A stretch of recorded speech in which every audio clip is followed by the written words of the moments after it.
بسم اللہ الرحمن الرحیم۔ ابو جعفر منصور کا دور ہے اور بنو عباس کا زمانہ ہے۔ امام مالک جو کہ ایک فقہ مالکیہ کے امام اور اہل سنت کے بہت بڑے محدث جو مدینہ المنورہ میں درس حدیث دیا کرتے تھے، آپ سے کسی نے ایک مسئلہ پوچھا، جو مسئلہ آپ نے جب بتایا، اس مسئلے کے بتانے پر اور آپ پر بڑا ظلم ہوا، آپ کے ساتھ بڑا ناروا سلوک کیا گیا۔ میں نے چاہا کہ کیوں نہ ہم امام مالک کی زندگی کے اس واقعے کو ہم پڑھیں اور اس میں دیکھیں کہ کیا وجہ تھی، امام مالک نے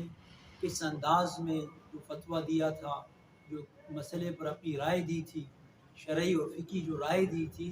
اس رائے کے دینے پر وقت کے حکمرانوں نے آپ پر جو ظلم کیا، اس پر میں نے چاہا کہ ہم تھوڑی مختصر سی بات کریں۔ عزیزان محترم، امام مالک سے کسی نے ایک مسئلہ پوچھا کہ اگر کوئی شخص اپنی بیوی کو طلاق دے دے اور وہ طلاق اس سے زور زبردستی تلوار کی نوک پر وہ طلاق لی جائے اور زبردستی اس سے طلاق دلوائی جائے، کہ ایسے شخص کی طلاق دینے سے طلاق ہو جائے گی؟ تو امام مالک رضی اللہ تعالیٰ عنہ نے فرمایا کہ ایسی طلاق جو زبردستی لی گئی ہو، جو جبر سے لی گئی ہو، جس میں بندے کی اپنی نیت و ارادہ شامل نہ ہو بلکہ اس کو مجبور کیا گیا ہو اور اس نے طلاق دی ہو، تو ایسی طلاق نہیں ہوتی۔ یہ مسئلہ جب امام مالک نے بیان کیا، جو فتویٰ قرآن و حدیث کی روشنی میں دیا، تو اس فتوے کی وجہ سے پورے عرب کے اندر، اس پورے دور، اس پوری ریاست کے اندر ایک ہلچل سی مچ گئی، اور حکمرانوں تک جب یہ بات جا پہنچی تو حکمرانوں نے امام مالک کو پیغام پہنچایا کہ فوراً تم اپنا یہ فتویٰ تم واپس لو، یہ جو فتویٰ تم نے دیا ہے کہ جبر سے طلاق نہیں ہو سکتی، یہ تم واپس لو۔ لیکن امام مالک نے اس فتوے سے رجوع نہیں کیا، بلکہ اس فتوے پر امام مالک قائم رہے اور اپنی اس رائے پر قائم رہے۔ آپ نے کہا کہ یہ جو میں نے رائے دی ہے یہ میری ذاتی رائے نہیں ہے، بلکہ قرآن و حدیث کی روشنی میں ہے، تو لہٰذا میں کبھی بھی اپنی اس رائے سے واپس نہیں جاؤں گا۔ اور اس کے نتیجے میں پھر امام مالک پر ظلم ہوا، جیسے کہ آپ نے سنا، امام مالک کا چہرے کو کالا کیا گیا اور گدھے پر بٹھا کر مدینہ کی گلیوں میں آپ کی تذلیل کی گئی، آپ کی توہین کی گئی۔ لیکن اگر ہم دیکھیں اس واقعہ کے اندر کہ امام مالک نے جو فتویٰ دیا تھا، اس فتوے کا تعلق وقت کی ریاست سے نہیں تھا۔ اس ملک کے اندر جو وقت کا خلیفہ تھا، جو حاکم تھا، اس فتوے سے اس حاکم کے کوئی لینا دینا نہیں تھا۔ وہ فتویٰ تو تھا، ایک شرعی فتویٰ تھا، ایک طلاق کا ہونا یا نہ ہونے کے بارے میں رائے تھی، لیکن کیوں پھر حکمرانوں نے اتنا بڑا فیصلہ کیا اور اتنا بڑا ظلم کیا؟ اس کی وجہ کیا تھی؟ اگر اس کی وجہ آپ دیکھیں، جو بنو عباس کا دور تھا وہ ظلم پر مبنی دور تھا، وہ ظالم لوگ تھے۔ انہوں نے جو اپنی ریاست قائم کی تھی، جو حکومت قائم کی تھی، جو ان کی سلطنت تھی، وہ سلطنت وہ جبر سے قائم کی تھی۔ وہ لوگوں سے بیعت لیتے تھے، زبردستی لیتے تھے، لوگوں کو غلام بنایا تھا، لوگوں کو محکوم بنا کر جبر سے اپنی ریاست کو انہوں نے قائم کر رکھا تھا۔ اب جب انہوں نے دیکھا کہ امام مالک نے جو یہ فتویٰ دیا کہ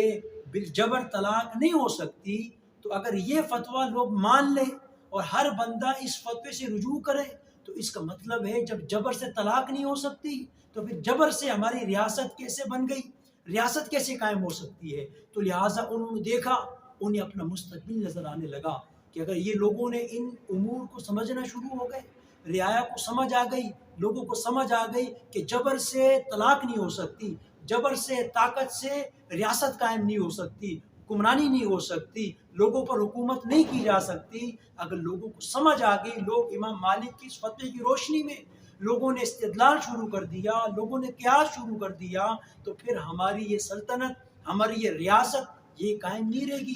ہماری حکومت قائم نہیں رہے گی۔ تو لہٰذا ان لوگوں نے امام مالک کو اس فتوے سے مجبور کیا کہ وہ رجوع کر لے، اپنے اس موقف سے پھر جائے، اس موقف کو چھوڑ دے، اپنی رائے کو بدل لے، تو ہم امام مالک کو چھوڑ دیں گے۔ لیکن امام مالک انتہا درجے کے غیرت مند اور جرأت مند انسان تھے، دین حنیف کے، آقا علیہ السلام کے دین کے وارث تھے، امام تھے، انبیاء کے وارث تھے۔ تو آپ نے دیکھا کہ یہ جو حکمران ہیں، جو طاقتور ہیں، جو ریاستی وسائل پر قابض ہے، لوگوں پر حکمرانی کر رہے ہیں، لوگوں کو اپنا غلام بنا کے رکھا ہوا ہے، ان کو اپنا مستقبل نظر آ رہا ہے۔ میرا یہ فتویٰ بظاہر تو ایک فقہی فتویٰ ہے، لیکن اس فتوے کی روشنی میں اگر قوم کھڑی ہو جائے کہ جبر سے کچھ قائم نہیں رہ سکتا، جبر سے ریاستیں نہیں چل سکتی، جبر سے حکومت نہیں چل سکتی، جبر سے قائم ہونے والی حکومتیں، ریاستیں، سلطنت، وہ دجل ہے، وہ باطل ہے، وہ حق نہیں ہو سکتا، تو لہٰذا ان لوگوں نے امام مالک کی تذلیل کی۔ امام مالک جو حق کا پیکر تھے، صدق کا پیکر تھے، دین حنیف کے پیروکار تھے، انہوں نے امام مالک جیسے متقی شخص پر بھی گدھے پر بٹھا کر تذلیل کی، تاکہ لوگوں کو بتایا کہ جبر کے ساتھ جو کچھ ہم کر رہے ہیں یہ جائز ہے، اس پہ کوئی آواز نہ اٹھائے، کسی کے اندر یہ جرت پیدا نہ ہو، شعور پیدا نہ ہو۔ تو ان لوگوں نے وقت کے امام کو نہیں چھوڑا، جو درس حدیث مدینہ المنورہ میں بیٹھ کر حدیث کی تعلیم دینے والی شخصیت، آقا علیہ السلام کے فرمودات کو لوگوں کو سنانے والی شخصیت پر اتنے بڑے ظلم اور ستم ہوئے۔ عزیزان محترم، جب میں اس واقعے کو پڑھتا ہوں اور دوسری طرف ملک پاکستان، اسلامی جمہوریہ پاکستان کو دیکھتا ہوں، تو عزیزان محترم، یہ ملک تو سارا کا سارا جبر پر قائم ہے، یہ طاقت کے بلبوتے پر قائم ہے، یہ فریب کے بلبوتے پر قائم ہے، اور اس وقت لازم ہے کہ ہم امام مالک کی سنت کو زندہ کریں۔ اس وقت لازم ہے کہ امام مالک کی پیروی کرے، اور نتیجہ چاہے جو بھی ہو، نتیجے کی فکر چھوڑ دے۔ آئیے امام مالک کی بارگاہ میں خراج تحسین پیش کرتے ہیں کہ ہمارے دین امت مسلمہ اور آقا علیہ السلام کی اس دین کے اندر، اس شریعت کے اندر ایسے ایسے نامور ہستیاں گزری ہیں کہ جنہوں نے غیرت و جرت کا مظاہرہ کرتے ہوئے وقت کے باطل قوتوں کو للکارا، تبھی جا کر ان کو نجات ملی۔ ہماری نجات بھی اسی میں ہے کہ ہم اس دور کے اندر جو باطل قوتیں ہیں، جو دجل و فریب کی قوتیں ہیں، ان کو ہم للکاریں اور ان کو یہ کہیں کہ زور زبردستی سے بیت لے کر حکومتیں نہیں چلتی، حکومتیں نہیں بنتی، ریاستیں نہیں چلتی۔ ریاست کا نظام رعایا کے اظہار سے ہوتا ہے، رعایا کی مرضی سے ہوتا ہے۔ کبھی ایسا ممکن نہیں ہے کہ دجل و فریب سے اس طرح ریاستیں حکومتیں قائم کی جائے۔